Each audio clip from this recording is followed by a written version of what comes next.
اس کا ریزن کیا ہے؟ ہاں وہی کہ جو خلاف شرع باتیں، غیر اخلاقی چیزیں. اب جس سے کہ کسی نے ایک بار مجھ سے کچھ اسی طرح کی مطلب یاد پڑتی ہے کہ کوئی کچھ کہا کہ الیاس آپ کو معاشرے کے بھی ساتھ ساتھ رہنا چاہیے. اچھا، یہ آپ کو کہا؟ معاشرے کے ساتھ چلنا چاہیے، لوگوں کے ساتھ چلنا چاہیے. کیا آپ یار سب نیا نیا اور الگ تھلگ یہ کرتے ہیں سب صورتیں.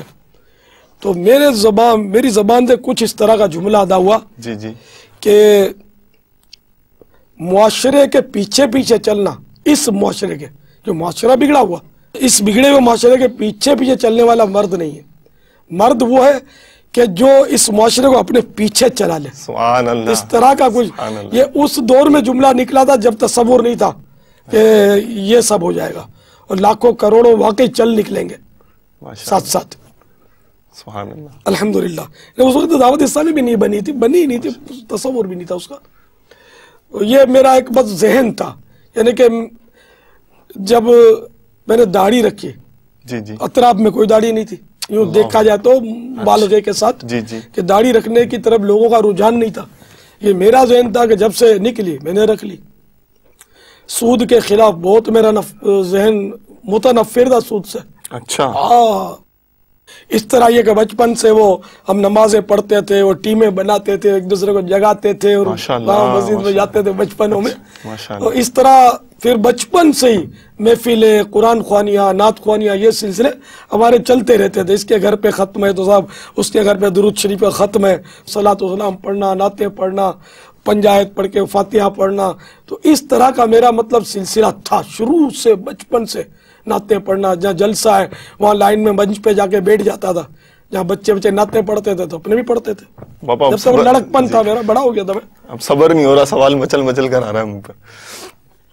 عرض یہ کرنا ہے کہ وہ بے شک تو یہ اللہ عز و جل کا کرم ہے، تو وہ توفیق الہی سے وہ اسباب کیا ہوئے کہ ایک ننھا منا بچہ وہ نماز کے لیے ٹیمیں بنا رہا ہے. اچھا، اور وہ جب نوجوان ہوتا ہے، جوانی کا اس پر غلبہ ہے اور وہ سود سے اتنی زیادہ اس کے نفرت ذہن میں گھسی ہوئی، تو سورس کیا تھی؟ وہ یہ مل کہاں سے رہا تھا؟ یہ سوچ پیدا کہاں سے ہو رہی تھی؟ یہ سب تمہارا کرم ہے آقا کے بات اب تک بنی ہوئی ہے. سبحان اللہ. کرم ہی کی بات ہے. اپنا دیکھو، میرے گھر میں میرے والد صاحب کوئی علامہ نہیں تھے. والد صاحب کی تو مجھے زیارت ہی نہیں ہوئی، 1.5-2 سال کا تو فوت ہو گئے تھے. ہوئی بھی تو مجھے یاد نہیں ہے.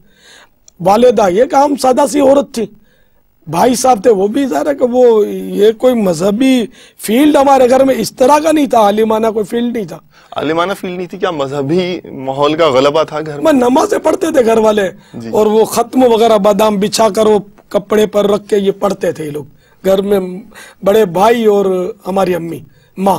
بس یہ میں دیکھتا تھا، اپنے کو نہیں پتا پڑتا تھا کیا پڑھتے کیا پڑھنا چاہیے، وہ شعور نہیں تھا اتنا. لیکن گھر میں اللہ رسول کا نام سنا تھا، یوں کہہ دیجئے. جب سے ہوش سنبھالا گھر میں نمازیں دیکھی تھی. ٹھیک، ماشاء اللہ، الحمدللہ. اچھا، اعلیٰ حضرت رضی اللہ تعالیٰ عنہ سے تو یہ رسالوں وغیرہ میں بھی پڑھا ہے، بچپن سے آپ متعارف ہو گئے تھے. جی جی. تو وہ واقعہ بھی مجھے یاد پڑتا ہے کہ کسی آپ نعتوں میں آپ سنتے تھے، اعلیٰ حضرت کا جو تخلص ہے وہ سنا کرتے تھے، اور پھر کسی نے آپ کو تعارف کروایا تھا. یہ پچھلے سلسلوں میں بھی ہمارے مدنی چینل کے ناظرین نے بھی دیکھا ہوگا، اور یہ واقعہ امیر اہل سنت کی زبانی انہوں نے سنا ہوگا. تو پھر آپ کا ذہن بنا تھا کہ یہ جو اعلیٰ حضرت ہیں یہ کوئی بہت بڑے اللہ کے ولی ہیں، ان صاحب کے تعارف کی بنا پر. تو ایک تعداد ہوگی جو اولیاء کرام کے بارے میں سنتی ہے، نام نامی اس میں گرامی جان لیتی ہے، پتہ چل جاتا ہے کہ یہ بہت صاحب ذیشان شخصیت ہیں، لیکن عقیدت کا وہ مادہ پیدا نہیں ہوتا. اور کسی شخص کی عقیدت اس طرح دل میں گھر کر جائے. آپ کی اعلیٰ حضرت سے عقیدت میرا خیال ہے اب تو محتاج بیان نہیں ہونی چاہیے. مدنی چینل کے ناظرین میرا ساتھ ہی دیں گے شاید اس معاملے میں، کیونکہ وہ مجھے نہیں معلوم تھا فار ایگزامپل کہ اعلیٰ حضرت کون ہے، مجھے یہاں آ کر پتہ چلا، اور آپ کی زبان مبارک سے پتہ چلا کہ ہم نے یہاں سنا. بہت ساری ایک تعداد ہوگی جنہوں نے اعلیٰ حضرت کا تذکرہ آپ کی زبان مبارک سے سنا ہوگا. تو اتنے سارے لوگوں کے دلوں میں اعلیٰ حضرت کی عقیدت ڈال دینا، اور وہ ایک واقعہ ابتدا جہاں سے آغاز ہوا، ایک بہت بڑا گیپ ہے پاپا. تو اب ہمیں پیاس تو ہوگی نا، ہمیں تجسس تو ہوگا کہ وہ ننھا منا بچہ وہ کیسے اس نے نام سنا ہے اور اس کے بعد پھر اس کے ساتھ کیا ہوتا چلا جا رہا ہے، اعلیٰ حضرت اس پہ کیسے کھلتے چلے جا رہے ہیں، پھر کھلتے چلے جا رہے ہیں، اعلیٰ حضرت کی خصوصیات آشکار ہوتی چلی جا رہی ہیں. تو اتنے اس سفر کے اندر کچھ ہمیں بھی لے کے چلیں واپس، ذہنی سفر کرائیں ہمیں بھی. کیا ہوا تھا؟ مجھے جب میں سن شعور پر پہنچا اور کچھ مطلب ایسا ماحول مل گیا مجھے مذہبی جیسے انجمنوں کا، تو مجھے احکام شریعت 3 حصوں پر مشتمل ہے. جی جی. اور اس کے الگ الگ حصے بھی ملتے تھے ماشاءاللہ. جس طرح ملفوظات اعلیٰ حضرت کے حصے الگ الگ ملتے تھے، تو وہ میرے ہاتھ میں آئے تو کسی لائبریری سے. تو وہ میں نے جب پڑھے، ایک حصہ پڑھا، دوسرا حصہ پڑھا، تو اب میرے کو یوں افسوس ہوتا رہتا تھا. افسوس ہوتا تھا اس وجہ سے جی کہ یار یہ تو 3 حصے ہیں، یہ ملفوظات کے 4 حصے ہیں، یہ ختم ہو جائیں گے تو میں کیا کروں گا. اللہ اللہ اللہ اللہ ماشاءاللہ. اب اتنی لذیذ غذا آپ نے میرے سامنے رکھ دی مگر وہ لمیٹیڈ ہے. اچھا. تو اب میرے کو یہ ڈر لگتا تھا کہ یار یہ ختم ہو جائیں گے تو پھر میں کیا کروں گا. تو یہ مطلب یہ پڑھ پڑھ کر جو پڑھا نا میں نے، جی جی، تو ان کی عقیدت میرے دل میں گھر کرتی گئی. مطلب اعلیٰ حضرت کو پڑھنے کی ہاں، اچھا کہ یہ کوئی عام مولانا نہیں ہے. اچھا. ہاں، یہ عام مولانا نہیں ہے. اور میں اتنا مطلب میرا ذہن عجیب و غریب کہ آپ بہت اچھے نظر آ رہے ہیں لیکن میں بولوں گا نہیں، لیکن کوئی نہ کوئی یعنی کہ ایسی بات نظر آ جائے گی کہ مجھے یوں ہوگا یار اس میں یہ نہیں ہونا چاہیے، یار اس میں بہت اچھا آدمی ہے لیکن یہ اس میں نہ ہوتا تو اچھا. لیکن میں بولتا نہیں تھا، ہر بات ہر ایک کو بولی نہیں جاتی. یعنی باریک بینی یا جو بھی ذہن، تنقیدی ذہن جو بھی کہہ لے. تو بڑی مشکل یعنی کہ میں نے اپنی زندگی میں یہ پائی کہ میں کسی سے متاثر نہیں ہو پاتا. کسی کی شخصیت سے صحیح معنوں میں جیسا کہنا چاہیے نا، متاثر ہونا میرے لیے دشوار. تو اعلیٰ حضرت سے میں متاثر ہو گیا. مطلب دل ارے ساؤ مطلب سبحان اللہ فدا ہو گیا یار اپنے ہاتھ میں دامن آیا ہے. اور بس میں صحیح کہتا ہوں آپ کو، اگر میں قسم کھا لوں تو شاید غلط نہیں ہے کہ اگر اعلیٰ حضرت کا دامن میرے ہاتھ میں نہ آتا نا تو شاید میں گمراہ ہو جاتا. اللہ اکبر. میں مطلب یعنی کہ کوئی ایسی جیسے کسی مذہبی شخص کے حوالے سے کوئی ایسا صدمہ پہنچتا ہو، اس کی کوئی ایسی بات سنتا غیر واجبی، تو بس میں یہی ذہن بناتا ہے میں تو اعلیٰ حضرت والا ہوں. اللہ اللہ. اعلیٰ حضرت تو صحیح ہے نا، اعلیٰ حضرت تو اچھے ہیں نا. تو بابا مطلب جس کا آئیڈیل مضبوط ہو، آئیڈیل مضبوط ہو تو اس کا مطلب ہے کہ پھر مدینہ ماشاءاللہ بالکل یک در گیر اور محکم گیر، ایک دروازہ پکڑ اور مضبوطی کے ساتھ پکڑ. تو میں اعلیٰ حضرت کے قدموں سے لپٹ گیا کہ اب نہیں چھوڑنا ہے اپنے کو، بس مل گیا سہارا. تو یہ جب ایک چیز میرے کو پسند آ گئی تو وہ چیز مجھے آپ کو بھی بتانی چاہیے، ان کو بھی بتانی چاہیے. وہ حدیث پاک بھی ہے نا کہ مومن وہ ہے کہ جو چیز اپنے لیے پسند کرے تو دوسرے مسلمان بھائیوں کے لیے بھی پسند کرے. تو خیر وہ یہ ذکر اعلیٰ حضرت وہ چلتا رہا، آتا رہا، جاتا رہا، اس طرح سلسلہ ہوتا رہا. اور آج الحمدللہ دعوت اسلامی میرے پیچھے نہیں ہے، حقیقت میں آپ دیکھو نا تو اعلیٰ حضرت کے پیچھے پیچھے چل رہی ہے. سبحان اللہ. کاش اعلیٰ حضرت کی نالین مبارک میرے سر پر ہوتی اور میں ان کے پیچھے پیچھے ہوتا. اللہ اللہ. کاش اعلیٰ حضرت کا صدقہ مجھے مل جائے اور یہ مجھ سے خوش ہو جائیں. اللہ کے ولی تھے، عاشق رسول تھے، یقین مانے ان کا بہت بڑا احسان ہے. تو بعد میں پتا چلا نا کہ فتح و رضویہ بھی ہے. اب فتح و رضویہ بہت ٹف تھے. یہ تو ہاں بڑے بڑے مولانا نہیں سمجھ سکتے اس کو، یعنی بڑے بڑے سے مراد مبالغہ، ہر مولانا نہیں سمجھ. اس سے پڑھے انہوں نے تو یہ تاثرات لکھے اور رو پڑے تھے وہ کہ میں نے اعلیٰ حضرت کے یہ فتح و رضویہ تو پڑھے اس سے، لیکن یہ پڑھنے کے بعد مجھے یوں لگا کہ کئی علوم مجھے سیکھنے پڑیں گے تاکہ میں فتح و رضویہ کو سمجھ سکوں. یہ مفتی نے مجھے بتایا. اللہ اکبر اللہ اکبر. ماشاءاللہ ماشاءاللہ. یہ اعلیٰ حضرت کی گہرائی اتنی ہے. تو اب جن دنوں فتح و رضویہ کی تخریج اور تسہیل یعنی آسان کا سلسلہ نہیں ہوا تھا، تو ان دنوں وہ فتح و رضویہ تو میں نے حاصل کیے تھے، تھوڑا بہت دیکھتا تھا، لیکن واقعی پڑھنا بہت دشوار تھا. اچھا حاصل کر لیے تھے. وہ تو فتح و رضویہ شریف سے تعارف کیسے؟ میرا ذہن تو یہ تھا کہ اعلیٰ حضرت کی جو بھی کتاب ہو نا وہ لے لینی ہے، تبرکن رکھ لینی ہے، پلے پڑھے نہیں پڑھے رکھ اس کو برکت کے لیے. ماشاءاللہ ماشاءاللہ. تو الحمدللہ تو اعلیٰ حضرت کے فتح و رضویہ شریف تو مگر پڑھنا آسان نہیں تھا، سمجھنا آسان نہیں تھا، نہ یہ سارے حصے ملتے تھے. اچھا ہاں وہ زیادہ تر ہند میں چھپتے تھے، اور پھر وہ 10 تک یہاں بھی چھپ گئے تھے کچھ، پھر 11واں چھپا، تو پھر 12ویں کی کسی نے فوٹو کاپی مجھے لا کر دی الحمدللہ اندر لیکن آپ کے فتح و رضوی شریف کے حصول کی، مگر وہ سچکا نہیں پڑتا تھا، عربی فارسی بھری رہتی تھی، اور سے ٹف مطلب انداز تھا۔ پھر یہ اللہ تعالی مفتی اعظم پاکستان حضرت علامہ مولانا مفتی عبد القیوم ہزاروی علیہ رحمت اللہ القوی پر کروڑوں رحمت نازل فرمائے۔ ان کا سب پر احسان ہو یا نہ ہو، میرے جیسے کم علم پر تو واقعی بہت بڑا احسان ہے اللہ اللہ کہ یہ 12 حصے جو تھے اس کی تخریج اور اس کی ترجمے عربی فارسی کے کر کے، کہیں کہیں تصحیل کر کے، انہوں نے اپنی سرپرستی میں سب کام کیا، اور 30 جلدوں میں فتح و رضوی ہم کو فراہم کر دیا۔ ماشاءاللہ۔ تو اب میرے جیسے کیا وہ چھوٹے چھوٹے آدمیوں کو بھی اب تھوڑا پڑھنا آسان ہو گیا ہے، فتح و رضویہ کو سمجھنا، ماشاءاللہ الحمدللہ۔ ماشاءاللہ۔ اچھا باپا ایک اور محبت بڑھی، جو پڑھتے گئے فتح رضویہ تو محبت بڑھتی جاتی ہے کہ ایک ایک مسئلے میں ان کی تحقیق، اللہ تحقیق انیق، بہت گہری تحقیق، اللہ اللہ۔ تو یوں مطلب اعلیٰ حضرت سے متاثر ہوتے چلے ہاں گئے، تو دن بدن مطلب یوں سمجھو کہ متاثر ہونا بڑھتا جا رہا ہے، بڑھتا جا رہا ہے۔ ہاں ابھی اعلیٰ حضرت کو میں سمجھ نہیں پایا پورا اللہ چیز کیا اکبر، تھا، اللہ اکبر۔ ایسا لگتا ہے کہ صدیوں میں کسی معنی ایسا نہ جنا ہو، ایسا لگتا ہے۔ یہ میرے ذہن میں سوال بھی آ رہا تھا کہ فار ایگزامپل کوئی مسٹر ایکس وائی زیڈ ہیں، ان کے ذہن میں سوال آیا کہ بعض اوقات بعض ڈیسیشنز ایسے ہوتے ہیں جو وقت گزرنے کے ساتھ ساتھ بندے کو ان پر افسوس ہوتا ہے یا وہ نظر ثانی پر مجبور ہو جاتا ہے۔ اعلیٰ حضرت کے معاملے میں آپ نے ابھی تک کہہ دیا کہ میں سمجھا نہیں ہوں، اور مطلب بڑھتا جا رہا ہوں، ہم نے ٹھوکر نہیں کھائی کہ پڑے ہیں در پر، ہم نے دنیا ایسی در کے لیے ٹھکرائی ہے، سبحان اللہ، کسی کا شعر ہے۔ سبحان اللہ۔ اب تو باپا الحمدللہ مکتبۃ المدینہ نے تو ایک سی ڈی میں 30 جلدیں آپ لیپ ٹاپ میں لے جائیں، آئی پیڈ میں ڈال کے لے جائیں، مدینہ ہی مدینہ، الحمدللہ علی احسان، بہت آسان ہو گیا، ابھی علم حاصل کرنا آسان سے آسان تر ہوتا جا رہا ہے، ماشاءاللہ ماشاءاللہ۔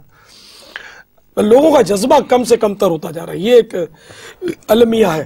دعوت اسلامی الحمدللہ علم کو فروغ دے رہی ہے، اور لوگوں کا رجحان بھی ہو رہا ہے، ماشاءاللہ۔ اور جو یہ سوال میں نے کیا تھا آپ سے اعلیٰ حضرت رضی اللہ تعالیٰ کے متعلق، اس میں بھی آپ نے فرمایا کہ جو کتاب بینی کا آپ کو، کیونکہ ملفوظات اعلیٰ حضرت احکام شریعت کا تذکرہ کیا آپ نے، تو یہ تھی جس نے آپ کو اعلیٰ حضرت کا مزہ چکھایا تھا کہ اعلیٰ حضرت کی تحریر کا، اور اس کا وہ عرفان شریعت بھی ہوتی تھی، عرفان شریعت، ماشاءاللہ، سائنس کی کتابیں، وہ اعلیٰ حضرت کی طرف یہ سوال جواب، وہ بہت مختصر سوال جواب اس طرح لکھی ہوئی ہے، ماشاءاللہ۔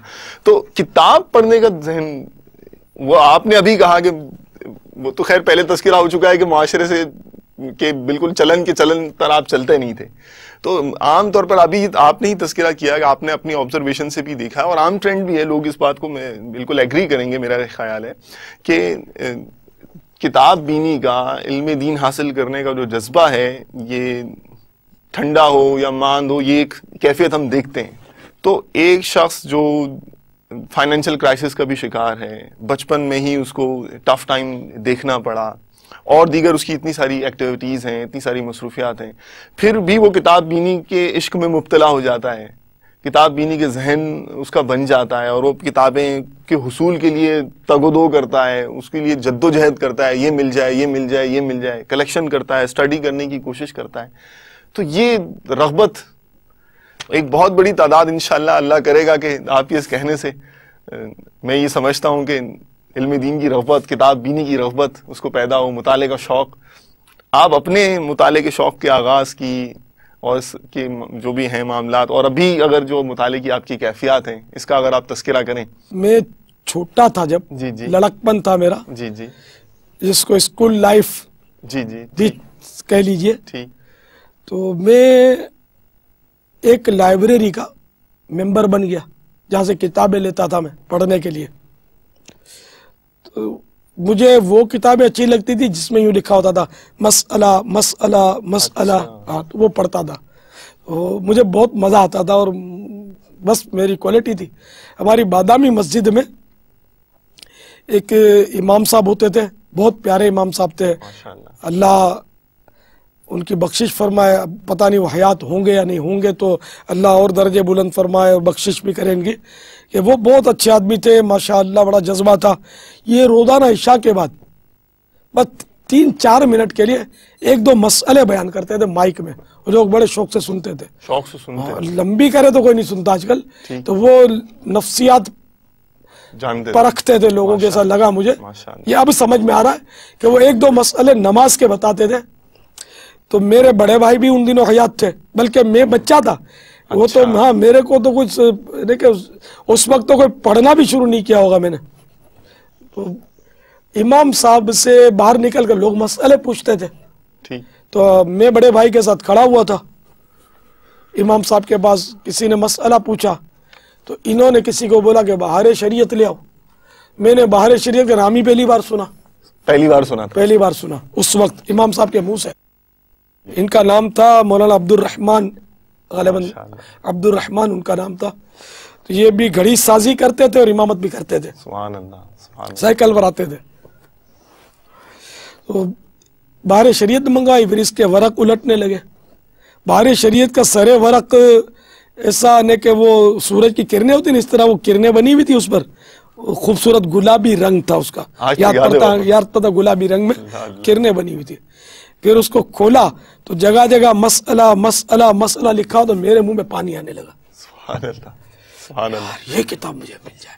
مگر وہی اپنی بے کسی کہ یار میں اور یہ کتاب کہاں سے پیدا کروں گا. مجھے یہ بھی نہیں پتا تھا کہ اس کے مکتبے ہوتے ہیں اور یہ کتابوں کی دکانیں ہوتی ہیں اور دکانوں سے کتابیں خریدی جا سکتی ہیں. مجھے کچھ بھی نہیں پتا تھا, بالکل ہی ناسمجھ طرح کا معاملہ تھا. بالغ بھی نہیں ہوا ہوں گا, میں نابالغ ہی ہوں گا, کچھ پتہ ہی نہیں تھا کچھ. منہ میں پانی آیا. تو یہ پہلی بار بہار شریعت کے ایک حصے کی زیارت ہوئی مجھے. اب جب سن شعور پر پہنچا اور کچھ ایسے ماحول بنے, ماحول ملے, اب بہار شریعت کا چرچا اور یہ سب ماحول الحمدللہ مجھے یہی ملا سنیوں والا. تو ان دنوں پھر بہار شریعت جب میں بڑا ہو گیا, تھوڑا بالغ ہو گیا, اور مطلب وہ پیاس ذہن میں باقی رہی, وہ بہار شریعت تو مسلط تھی ذہن پر. تو آخرکار وہ وقت آیا کہ میں کتابوں کی دکان پر بھی پہنچا, اور ان دنوں بہار شریعت کے حصے الگ الگ بھی ملتے تھے. 1 روپے کا ملتا تھا پہلا حصہ, اور اس طرح تیسرا حصہ غالباً 3 روپے کا تھا, وہ تھوڑا زخیم تھا پہلے سے, اس طرح. اور 28 روپے کے 17 حصے ملتے تھے. وہ 20 نہیں تھے ان دنوں, 17 تھے. تو وہ اور بائنڈنگ والے یعنی کہ 2 جلدوں میں لو نا 17 حصے بڑی بڑی, تو 32 روپے کے تھے, 4 روپے بائنڈنگ کے. باپا مجھے آئیڈیا ہو رہا ہے اب کہ آپ کو کتنا زیادہ لگا ہوگا بہار شریعت سے. آج تک آپ کو 28 روپے کہاں سے پیدا کیے یہ مجھے یاد نہیں ہے. میں نے 28 روپے کی پورا سیٹ 4 روپے بچائے, میں نے 2 روپے بائنڈنگ کے کہاں سے دوں یار. تو بغیر بائنڈنگ کے میں نے وہ 17 حصے بس خرید کر لیے. پھر خیر آگے بڑھے, پھر وہ نور مسجد کے, اور تو ایک وہ یونس بھائی, اللہ ان کو جزائے خیر عطا فرمائے, اللہ مغفرت کرے, پتہ نہیں حیات ہوں گے نہیں, یہ میرے پاس آئے ہوں گے, کوئی مقتدی تھے میرے, بہت محبت کرتے تھے. وہ کہنے لگے کہ کسی کے ایصال ثواب کے لیے, امی یا ابو کے لیے, بولا آپ میرے کو لسٹ بنا دو, آپ کو جو کتابیں چاہیے میں دلا دوں گا. سبحان اللہ, ماشاءاللہ, خود ہی چل کے آفر کی تھی. تو میں نے لسٹ بنائی یا خود لے جا کر یا لے آ کر ان سے مطلب پیسے لیے, اور اس طرح میں نے بہت ساری کتابیں حاصل کر لی. پھر بعد میں بھی وہ مجھے کبھی کبھی کتاب کی ضرورت دلا دیتے تھے, خود ہی انہوں نے آفر کر رکھی تھی آپ کتاب جو بھی چاہیے. پھر کبھی کبھی پوچھا بھی تھا کہ میرے ماں باپ کو یا جس کو ایصال ثواب ہو رہا ہے نا, اللہ ان کو جزائے خیر دے, مجھے بڑی کتابیں دلائی, اور میرا گمان غالب ہے کہ ان کی دلائی ہوئی کتابیں اب بھی میرے پاس ہوں گی. سبحان اللہ, سبحان اللہ, سبحان اللہ. باپا ایک اور یہاں چند سوال اور پیدا ہوئے ذہن میں کہ ایک آپ نے فرمایا کتاب کا نا, وہ بچہ ایک اس کتاب دیکھی, آج تک اس کے اثرات اس کی شخصیت پر موجود ہیں. آج اگر کوئی شخص اس کو پڑھنا نہیں آتا ان کیس, اور وہ گھر میں نیکی کی دعوت, فیضان سنت, مدینۃ العلمیہ کی کتابیں گھر میں رکھتا ہے, تو کیا وہ توقع کرے کہ کل آنے والی جو اس کی نسل ہے وہ کتاب ایٹ لیسٹ دیکھنے کا بھی اس کے اوپر اثر ہوگا؟ آپ متفق ہیں اس کانسیپٹ سے؟ میرے والد مرحوم کی کتابیں اکا دکا فراہم ہوئی ہیں مجھے, ماشاءاللہ. وہ اب تو اپنے سے پڑھی بھی نہ جائیں, ایسا گل گئی ہیں اور پرانی اردو کا انداز, لیکن یہ کہ ذہن تو بنتا نا. میرے والد صاحب کو بھی شوق تھا کتابیں پڑھنے کا, دینی کتابوں کا, اس میں نام میرے والد صاحب کے لکھے ہوئے دیکھے ان کی ہینڈ رائٹنگ سے, تو بطور نشانی اب رکھی بھی میرے پاس. امام کی بھی یعنی کہ ایک کنٹریبیوشن نظر آ رہا ہے نا آپ کا اس علمی شوق میں جس میں آپ نے تذکرہ کیا مولانا صاحب کا. تو آج کے امام کے لیے کچھ آپ کہنا چاہیں گے کہ کل کی بھی تو نئی نسل آنی ہے، اور آج ایک امام ایک علاقے کا سمجھیں ایک معظم دینی ہے اور اتنے لوگ اس کے طرف رجوع کرتے ہیں، تو اس حوالے سے کوئی مدنی پھول آپ اس کو دینا چاہیں جو آپ کے ساتھ بیتی اس روشنی میں؟ امام اپنے علاقے کا بے تاج بادشاہ ہوتا ہے. میں یہ کہا کرتا ہوں بے تاج بادشاہ ہوتا ہے. اگر اس کا کردار اچھا ہے نا جی تو قوم اس کے پیچھے ہے، اور اگر یہ کردار درست نہیں ہے تو قوم اسی کو کان پکڑ کے نکالتی ہے. یہ معاشرے میں سب سامنے اپنے. تو میں نے عرض کیا نا، میں بہت احتیاط سے امامت پہ چلتا تھا، انتظامیہ سے کبھی بگاڑتا نہیں تھا اور نہ مقتدیوں سے بگاڑتا تھا. میں ویسے ہی میرے مزاج میں وہ جس کو بولتے پھڈے بازی اور اس طرح کا ذہن اپنا الحمدللہ اس طرح کا تھا نہیں. وہ شروع سے ہی وہ نیکی کی طرف رجحان، نیکی کی دعوت دینے کی طرف رجحان، مسائل بتانے کی طرف رجحان، مسائل سیکھنے کی طرف رجحان، مسائل بتانے کا رجحان بحیثیت شروع وہ بس وہ تھا، سب چل رہا تھا ساتھ ساتھ. تو وہ شوق جو تھا نا، اور انجمنیں بنانا تو بیان کرنا، انفرادی کوشش کہ اجتماع کی دعوت دی. اب اجتماع کرتے تھے تو بھئی آؤ آپ آؤ. وہ شروع سے نور مسجد کے علاوہ بھی ہم کسی کے مطلب ایک عیسائی بھائی تھے، ان کے کوئی جگہ تھی، اس میں بھی اجتماع کرتے تھے اور مطلب نعت خوانیاں کرتے تھے، اور وہ اندھیرا ہوتا تھا اور نعت ہوتی تھی، وہ قوم روتی تھی دھوتی تھی. اور ہمارا یہ سلسلہ سب بہت بہت پرانا ہے الحمدللہ. تو اس طرح امام کو جو ہے نا جی یہ اگر مقتدیوں کو جیتنا ہے سبحان اللہ تو اپنی چرب زبانی سے کبھی نہیں جیت سکتا، کیونکہ اگر امام سیانہ ہے تو وہ سوا سیانے ہوتی ہے. عوام جو ہے نا، عوام العوام کل انعام، وہ ایک مقولہ ہے کہ عوام چوپایوں کی طرح ہے. اس کو ہانک وہی سکتا ہے جس کے ہاتھ میں وہ حکمت کا سونٹا ہے. سبحان اللہ سبحان اللہ. ہاں، ورنہ یہ اس کو ہانک نہیں سکتا. یا یوں کہیے کہ جس کے پاس حکمت کی لگام ہے، سونٹے سے لگام کی مثال زیادہ رہے گی اچھی، کہ وہ اس کو ہانکے، ورنہ یہ بدک گئی تو عوام حکومتیں تبدیل کر دیتی ہے. صحیح، تختے الٹ ہی دیتی ہے نا عوام. جی ہاں. اب میرے کو عوام کس طرح کام آئی، میں اس ضمن میں واقعہ عرض کروں. جی لبیک لبیک ماشاءاللہ. کہ ایک واقعہ تو میں نے وہ اپنا پہلے سنایا تھا نور مسجد کی امامت کا، کہ میری وہ امامت کا سلسلہ ہل گیا تھا، تو وہ میں بچ گیا اور جم گیا. اب ایک کچھ عرصے کے بعد ایک دوسرا سلسلہ ہوا. ایک صاحب نے کہا کہ مجھے الیاس کے پیچھے نماز پڑھنے میں مزہ نہیں آتا، اس کی آواز اچھی نہیں ہے. اچھا، ہاں. تو اس وقت آپ کی کیا فیلنگز تھی؟ آپ وہ صاحب جو تھے وہ اول تو 5 وقتہ نماز میں آتے نہیں تھے. اچھا. وہ جمعہ آیا، بڑی رات اور عصر میں آیا، اس طرح کی ان کی ترکیب تھی. اور ایک ان کی گیدرنگ ہوتی تھی جو ان کی خدمت میں حاضری دیتی تھی، دست بوسی کرتی تھی، ایک معزز شخصیت تھی وہ. اب انہوں نے فرما دیا کہ اب یعنی کہ میرے کو اس میں اس کے پیچھے مزہ نہیں آتا. صحیح. اب وہ کمیٹی پھر پریشان کہ وہ کمیٹی کے بھی سمجھو کمیٹی کو ہلا دے ایسے تھے. وہ شخصیت خود کچھ نہیں بولتے تھے، زبان سے انہوں نے کبھی مجھے کچھ نہیں فرمایا، لیکن وہ بات آئی کہ بھئی یہ تم سے ناراض ہو گئے. اب وہ کمیٹی کے بعد اور کوئی میرا فالٹ بھی نہیں تھا. اچھا. ہاں، اور کوئی فالٹ نہیں تھا کہ مجھے بولے کہ تم چلے جاؤ. ان کی یہ الحمدللہ کہ کیا بولے الیاس کو، کیسے بولے کہ چلے جاؤ. تو انہوں نے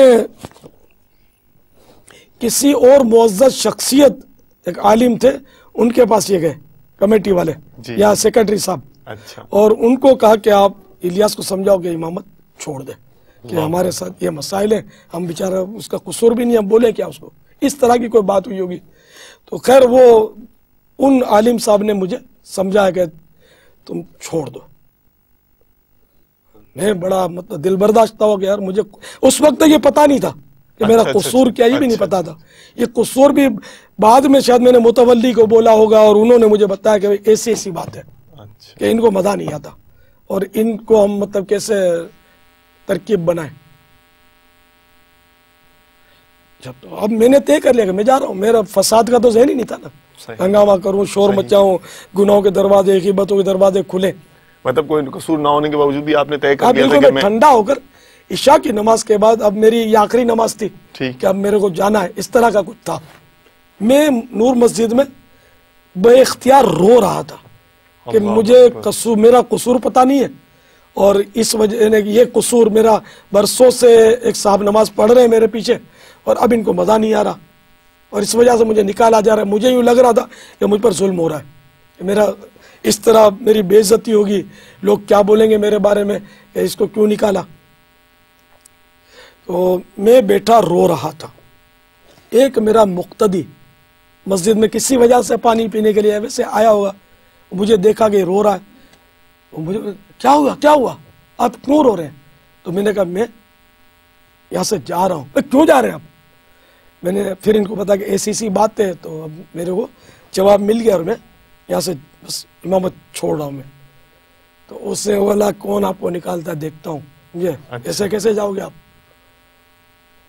اس نے ایک تو ہوتا ہے نا کہ تحریک چلائی جاتی ہے، جی میں نے تحریک چلائی نہیں، بس وہ خود ہی ایسا یعنی وہ ایکٹیو تھا، وہ دیکھ گیا اور بس اس نے خود تحریک چلائی. اچھا، خود تحریک چلائی اور کچھ تحریر بنائی اس نے، اور سارے مقتدیوں سے پڑوسیوں سے اس نے سائنیں لینی شروع کی اللہ اکبر کہ الیاس قادری ہم کو یہاں امامت کے طور پہ چاہیے. اللہ اکبر. یقین مانے کہ میں نے کوئی اس کو برنگے اختہ بھی نہیں کیا، کچھ بھی نہیں، خود ہی وہ کرنے لگا، اور سب نے سائنیں کی، یہاں تک کہ متولی جو مین اور ایکٹیو بھی ہوتا اس سے بھی سائن کروائی، کیونکہ وہ بھی ایسے میری فیور میں تھا، اس کو بھی کوئی مجھ سے کوئی جھگڑا تو تھا نہیں، اس نے بھی سائن کی. اچھا، پھر یہ سب سائنیں لے کر یہ لوگ چلے گئے اسی شخصیت کی خدمت میں کہ آپ فرماتے ہیں مزہ نہیں آتا، اس کو نکالو. اور یہ اتنے سارے محلے والے کہتے ہیں کہ ہم کو امام یہی چاہیے، یوں کر کے اس کو پیش کی. تو انہوں نے فرمایا کہ ٹھیک ہے، اگر یہ امام رہے گا تو میں مسجد میں نہیں آؤں گا. تو وہی ہوا کہ انہوں نے مسجد میں آنا ترک کر دیا، میری امامت بحال رہی. اچھا، ماشاءاللہ الحمدللہ. تو اللہ تعالیٰ ان کو معاف فرمائے، ان کی مغفرت فرمائے. وہ فوت ہو چکے ہیں، برسوں ہو گئے، اور میں نے ان کو معاف کیا. کاش وہ دو بات مجھ سے کر لیتے اور مجھے نصیحت فرما دیتے، لیکن یہ کہ آواز اچھی نہیں ہے.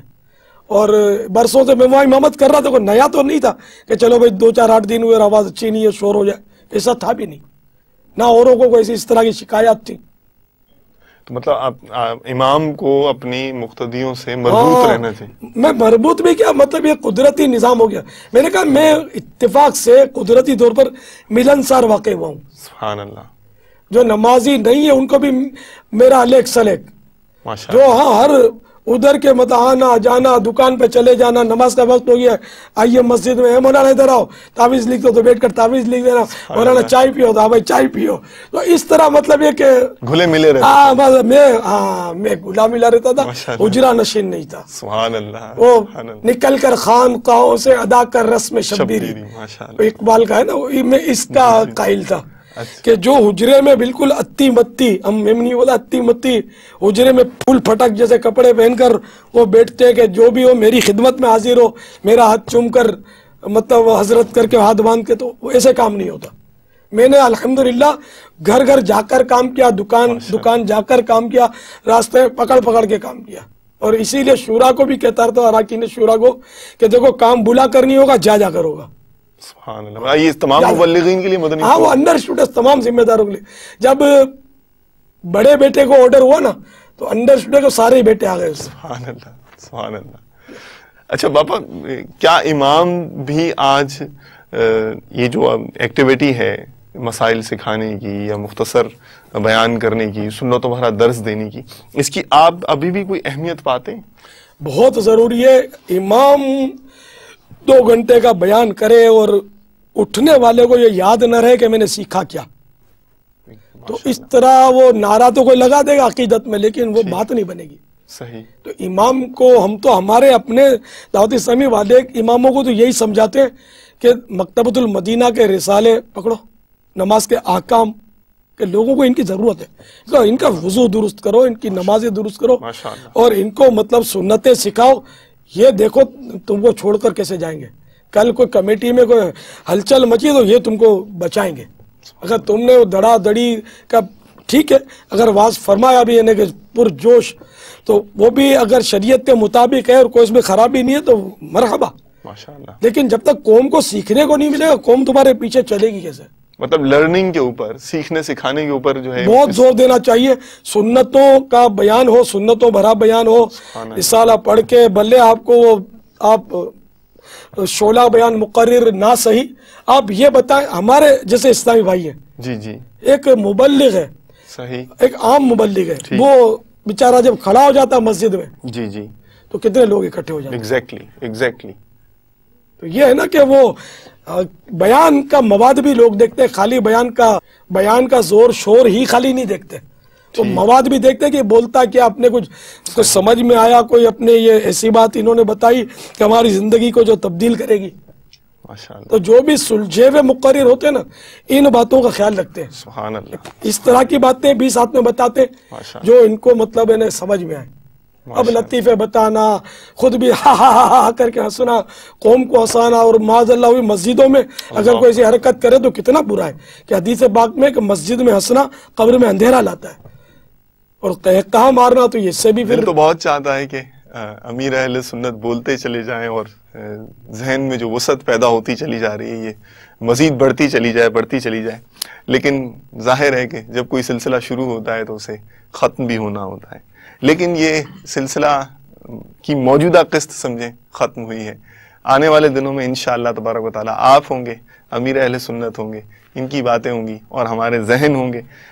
تو ابھی تو اجازت چاہتے ہیں، پھر حاضر ہوں گے. جزاکم اللہ خیرا و احسن الجزا. صلو علی الحبیب صلی اللہ تعالی علی محمد وعلی آلہ واصحابہ وبارک وسلم.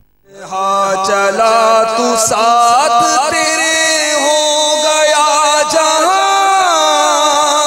تنہا چلا تو